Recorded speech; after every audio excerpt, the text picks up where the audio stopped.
Ever wondered why our language is so obsessed with our pets?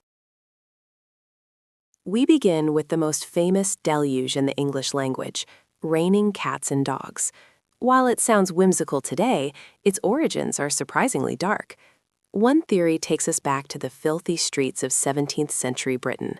During heavy storms, drainage systems would overflow, tragically carrying away stray animals. To a bystander, it truly looked as if the animals had fallen from the sky. Others point toward Norse mythology, where Odin, the god of storms, was often depicted with dogs and wolves, symbols of wind, while cats represented heavy rain. Whether born from mythology or urban tragedy, this phrase reminds us that when nature roars, our four-legged friends are never far from the story. From the roar of a storm, we move to the eerie silence of being speechless. When someone asks, "Has the cat got your tongue?" they are invoking a phrase with two very different, yet equally stinging histories. Some believe it refers to the cat of nine tails, a horrific whip used by the English Navy. The pain was so intense that victims were left unable to speak. A more ancient theory travels to Egypt, where liars allegedly had their tongues cut out and fed to the king's cats. Today, we use it lightheartedly to tease a friend who has lost their words, but the history of this idiom suggests that silence wasn't always a choice. Sometimes it was a consequence. If you've ever accidentally shared a secret, you've let the cat out of the bag. This idiom leads us directly into the heart of a medieval marketplace scam.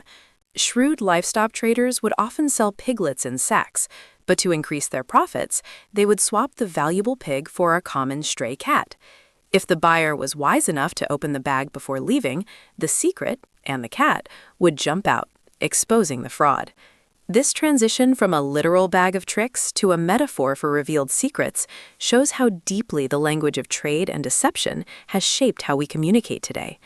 Honesty, it seems, has always been a struggle. But what happens when your pursuit of the truth goes sideways? You might find yourself barking up the wrong tree. This phrase takes us into the world of 19th century American hunting. Hounds were trained to track prey, often raccoons, up into the branches and wait at the base until the hunter arrived. However, clever prey would often double back or jump to an adjacent tree, leaving the dog barking at an empty trunk. This vivid image of misplaced confidence became a perfect metaphor for any situation where someone follows a mistaken line of thought. It serves as a reminder that even the most dedicated tracker can be outsmarted by a more agile opponent. Finally, we consider the phrase, "to work like a dog." Today, we might use this to complain about a long shift at the office, but its roots lie in the profound physical labor of working animals. Before dogs were pampered companions sleeping on our sofas, they were essential tools of survival. They spent grueling hours herding livestock, guarding property, or pulling heavy sleds through frozen tundras. To work like a dog was to display a level of stamina and loyalty that few humans could match. It marks the transition of the dog from a purely utilitarian laborer to the best friend we know today, capturing a history of mutual effort and tireless devotion. If you enjoyed these linguistic secrets, please like, subscribe, and hit the bell for more fascinating stories.